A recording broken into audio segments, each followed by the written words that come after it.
Hi everyone, welcome back to the Nice Guys Show. I'm author Phil Torresivia, and I just want to also mention that the song playing is Come Again by Dodge and Fusky. That's our show theme. And you can pick that up by going to the link on the Wazilla Media page. I'm here with Dr. Amanda Ward from, let me get this right, BloomNaturalHealth.com. Go visit her site. And Kathy McLaughlin is here also. Michelle's out in Hawaii, I think, today, so she's got it tough. I know. Yeah. So we'll see Michelle next week. We wanted to talk a little bit more about some of your treatments, and I know there are people my age start going through this, men and women, go through menopause and andropause. So I don't think I've hit andropause yet, but what are the typical symptoms that people show? Like, let's go with women first. What do women show symptom-wise, and how can you treat them? Yeah. Some of the first things aren't the dramatic things you think of. Like the dramatic things you think of is you getting severe hot flashes, getting severe night sweats. But usually what starts with is, number one, they start losing the ability to sleep at night. Ooh, waking up. So losing ability to sleep, losing energy, getting tired throughout the day. Another big one is just cognition, forgetting things. I ask women all the time, are you forgetting where your keys are all the time? Are you forgetting how to spell the word the? Or just forgetting little things all the time. And then loss of libido is another big one. We're both just smiling loss because we of both have stamina, ringing any bells anywhere, Yes. Those are the common ones. And then a big one with both men and women is just emotional instability. Women find that they start to just get really irritated all the time, and even their families driving them nuts. They want to go on a permanent vacation, Wow. And then later, hot flashes and night sweats, and men will oftentimes notice that they're not able to keep as much muscle mass on. Both men and women start to gain weight and have a more difficult time losing belly, it. especially, right? Especially in the belly, yeah. These are all the classic, menopause and andropause signs. Okay, so then what do you do? Yeah, so step one, we do an evaluation. We measure all your hormones. See where you're at. Right, and I measure both adrenal hormones like cortisol, people might have heard of, and all the sex hormones, so estrogens, progesterones, testosterone, DHEA, and we measure all these hormones in both men and women. Because men, the classic thing you're thinking of is testosterone getting deficient, but oftentimes too, I find that men's estrogens get a little bit too high, Okay. And that can be a problem too. So what happens if your estrogen gets too high? It can even lead to what's called gynecomastia, but man boobs, right? Yep. Yeah, plus we think it could create an issue with prostate enlargement, so actual health issues can come of that, and it can make you gain weight.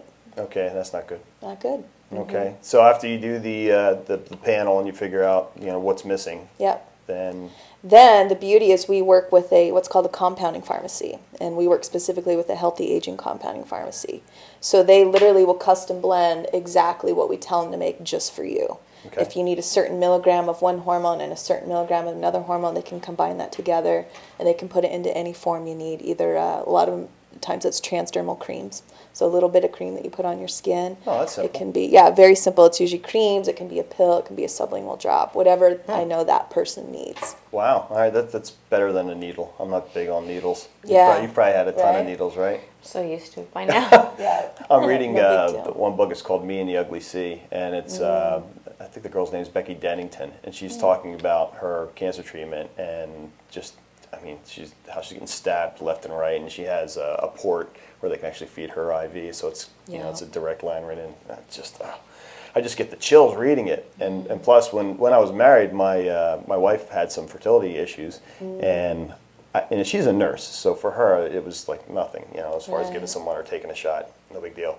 But I had to give her these shots, and the needle was over an inch, and I had to give it to her in the butt, and it hurt me more than it did her. And she's like, believe me, if I could reach my own butt, I would. So so as long as there's not shots involved, that sounds like Yeah, no, they're really simple. Yeah, simple And treatment. they make a big impact.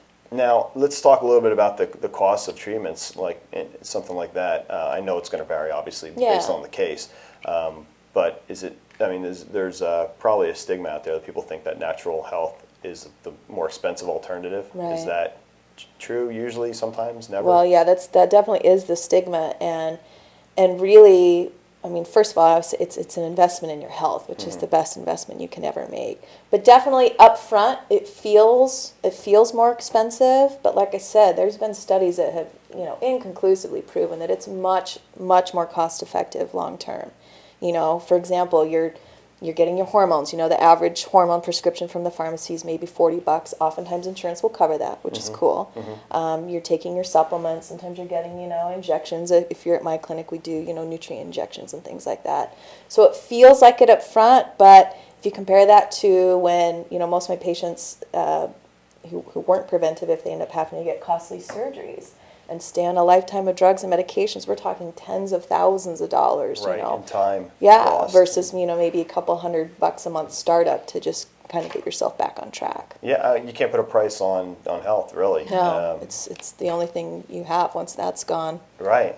nothing So- else matters. And you're saying insurance will cover Insurance is oftentimes? pretty good. Insurance, with my lab testing, all of my labs are covered by PPO insurance companies. Oh, wow, So, that's great. and that could be the biggest expense. You know, I hear people who go to anti-aging clinics and have, you know, these huge panels, same panels that I run, but sometimes people make money off the lab, so they don't bill it through insurance. So all my labs are covered through insurance. Oftentimes the, you know, bioidentical hormone prescriptions are covered.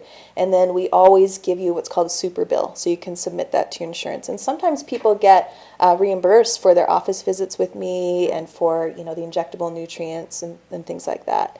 One thing I always like people to know about is flexible spending accounts. These are things that everybody can do, and it's basically money that's put away tax-free. You put it away, but you can use that for most anything you want. I know you can use that for acupuncture. You can use it for naturopathic medicine. Oh, okay. You know, you can even use it to buy Band-Aids, you know, whatever you need. But that's kind of a cool option Smart way to people go should at know it, yeah, about. for sure. Now, I'm sure the expense of your treatment has to be off the charts. Have you seen any bills? You know, it's interesting. Everyone asks me that. Radiation, let's see, 7 weeks, I have not gotten one bill. And I find it hard to believe that it's covered because, you know, I got all kinds of bills from the surgeries from last year, now this surgery. And but so far, but then they say that the systems are so backed up that they may take a while to get to them, and all of a sudden you'll get this bill. And you'll be like, wow. But so far for the radiation, I haven't seen anything, which Yeah. scares me a little bit. You know it's coming, and it's going to be huge probably. Huh? Yeah. I also wanted to talk a little bit about allergies. I had allergies when I was, I guess it kind of developed actually a little bit later in my life. Like I'd say through my 20s and 30s, I had them mostly. It was tree and grass and, you know, the normal ones I think Yeah. most people are. And the interesting thing was that when I moved here, they went away. So I guess the climate here Yeah. doesn't have, you know, whatever was driving me crazy back east. But so do you do anything for allergies? Do you do Ooh, any? allergies are one of my favorite. Yeah? Yeah, we do a lot, and starting with just testing.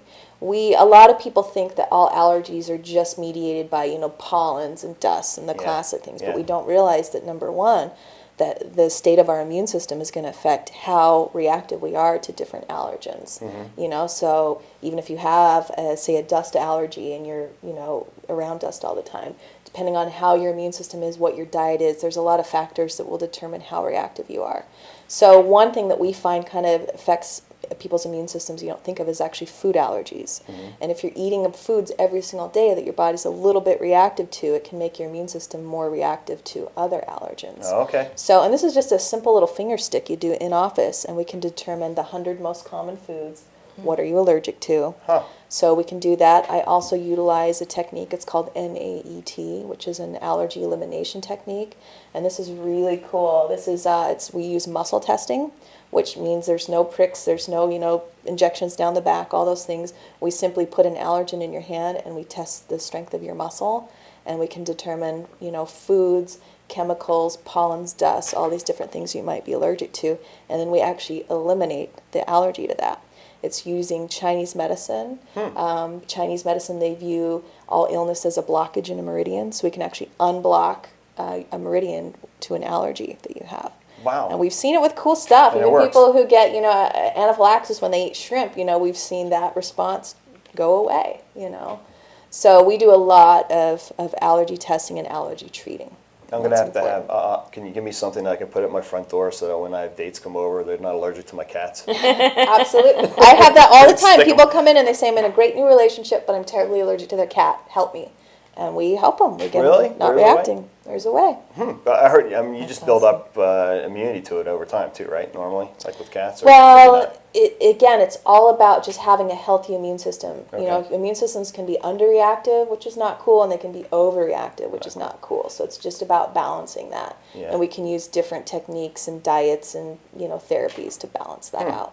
Yeah, I think when I got tested for my allergies, they stuck me at least 20 plus times, and it was like, all right, this one's turning red and forming a lump. That's an allergy, and it's Right. to trees. Right. So you don't do that now. You say there's just one finger stick. Yeah, one finger stick that we can do, and it tests different types of sensitivities. Your body has different allergies. They call them IgE reactions versus IgG. IgE is, you come in contact with something, you instantly get a red mark. Right. IgG is more kind of delayed reactivity, which is what most allergies are.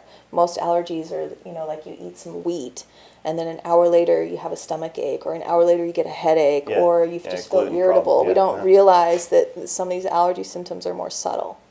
It seems to me like that's something everyone should do. Not Oh, really tempted. I absolutely.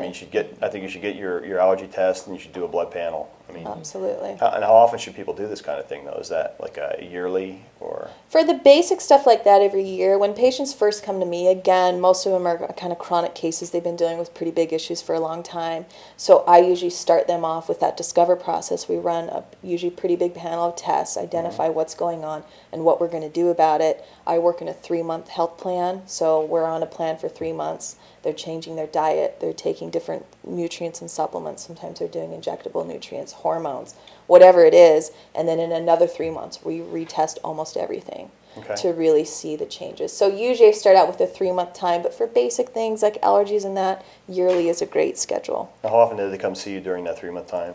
Most of the time I'm seeing them every week. Once a week. Yeah, Okay. I For really how like to long, check like 30 in. minutes or is it? Yeah, sometimes it's just 5 minutes, or at least checking in with my staff. But, you're checking in with one of us, usually every week.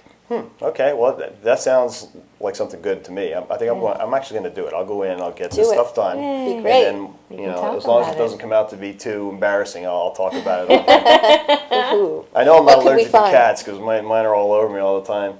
Yeah. All right, so when we come back next segment, we're going to talk a little bit about the Oscars. I know Kathy definitely watched those. Yes, I do. Oh, we have 2 minutes left? I'm sorry. So we can continue on with this segment. Okay, let's keep going. In my ear, they're telling me one thing, and then let's also talk about. We talked about the different lab panels you do. We talked about hormones a little bit, right? Yeah. So now the IV therapy thing interests me too, because some of the girls that were giving testimonials were actually getting an IV at the time. Yeah. So where does it? Do you put it in the back of the hand, or I mean, how does it? Put it different places, different areas. And that's where, again, a lot of my patients have been chronically ill for a long time. I don't get the easy cases. I like the difficult cases. I like a challenge, So most of the time when people come to me, they've had this issue for years. And they've just been going to doctor after doctor after doctor, and they haven't been able to find what that root cause is. Right. So oftentimes in the slew of testing that we do, one of my favorite tests is the stool test. We can tell your whole digestive functioning, which enzymes are deficient, and most of the time with chronic issues, I find that their digestive capacity is way, way low. So I know that to get them better, just using the oral route of pills and powders that they're going to absorb 10 to 20% of, it's not gonna going do to cut it. Right. So that's when the nutritional IV therapy comes in. And it's just a blending. We start with just a saline bag like you would hydrate yourself with if you were at the hospital, Okay. so it's very hydrating. And then we custom blend in different vitamins and minerals and antioxidants. They're all just gentle nutrients. You've taken those. I love the IVs. I've been having the love the IVs IVs. weekly for a year, and I mean, I would love to go more into that if we have time a little bit in the next segment, because I've had some amazing success with It's that. good stuff. Huh? Yeah. All right, so then when you go in, how long does it take to get like your typical bag? If you get a good poke and it gets a good vein, it could be 15, 20 minutes and you're in and out. I happen to be a difficult poke. My veins are not very cooperative, so it's a little harder to find one, but once it's in, it's well worth it. Yeah. Yeah. Good to know. Okay, so that's definitely an option there to get quick treatment. Just go for the IV therapy. Yeah, and then you're getting, darn near 100% absorption because we're going right into the red blood cells. Excellent. Okay, now I think the segment's over now. I apologize for jumping the gun there. It's a Monday, give me a break. We'll come back next segment and talk a little bit about the Oscars. Yay.